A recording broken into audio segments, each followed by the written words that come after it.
So the spirit of some Calvinists regarding infinite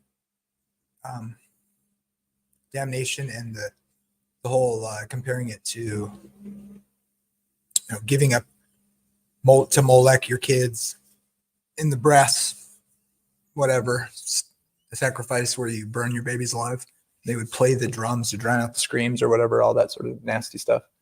The spirit of this sort of thing, no offense, but I totally agree with them. And I'll show why. Here's why. Here's how. It's not the same thing, obviously, right? But the spirit that he's talking about, in my mind anyways, what occurred to me that I agreed with, let me explain. This, that he hopes and prays their elect, he concludes the article with these words. Okay, this is Jerry Walls. Let me back it up a little bit again. Here, I went a little too close here. Let's see. Let's go right here. He's quoting an article written by John Piper, the Calvinist. So here it is. They will join him in Christian service and Christian ministry. But after stating this, that he hopes and prays their elect, he concludes the article with these words. This is Calvinist's Calvinism. This is beautiful. I mean, it really is, in one sense. And here's what he writes. But I am not ignorant that God may not have chosen my sons for his sons. And though I think I would give my life for their salvation, if they should be lost to me, I would not rail against the Almighty. He is God. I am but a man. The potter has absolute rights over the clay. Mine is to bow before his unimpeachable character and believe that the judge of all the earth has ever and always will do right. Now, this is clear-eyed, principled Calvinism at its best. This is not unconditional election as an abstract principle. This is not talking about some tribe halfway around the world that is not elect because God did not send the gospel to them, as Piper argues in some of his other books. That's not that.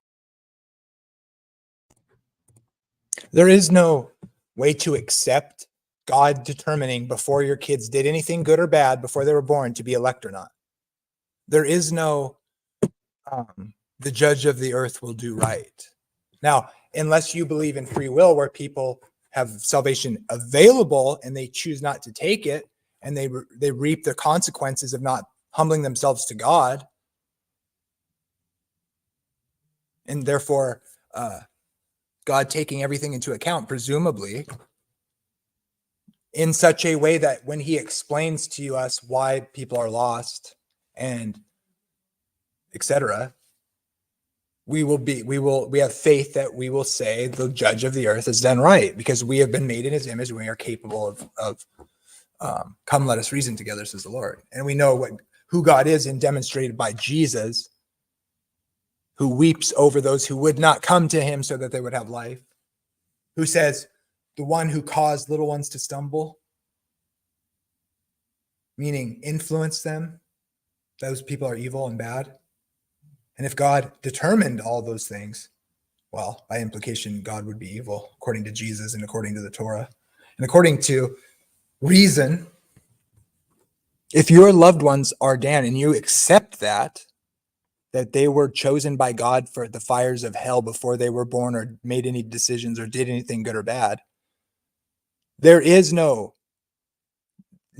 to trust. You have the answer.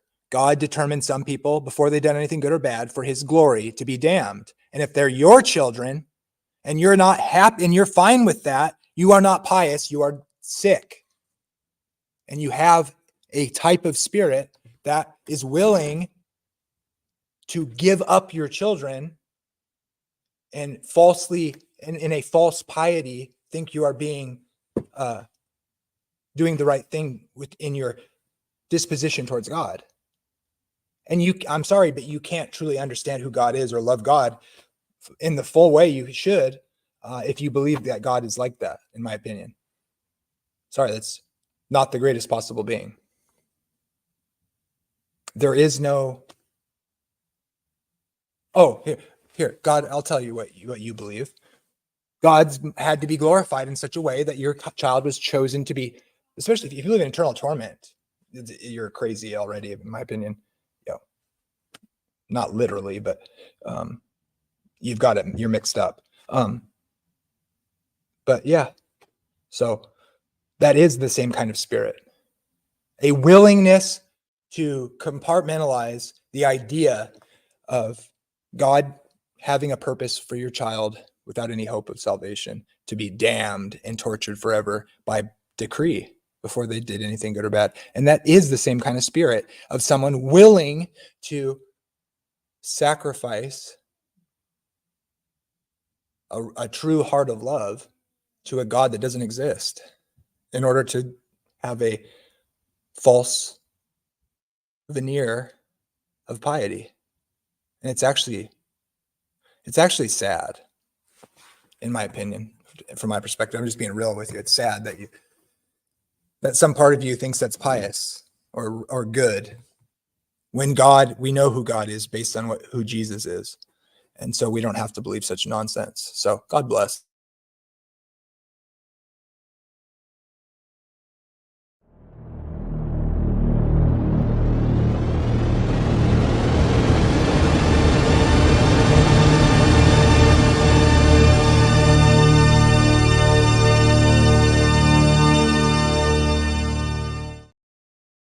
Jesus wept over the ones that wouldn't come to him because they wouldn't come to him to receive the life he had available for them.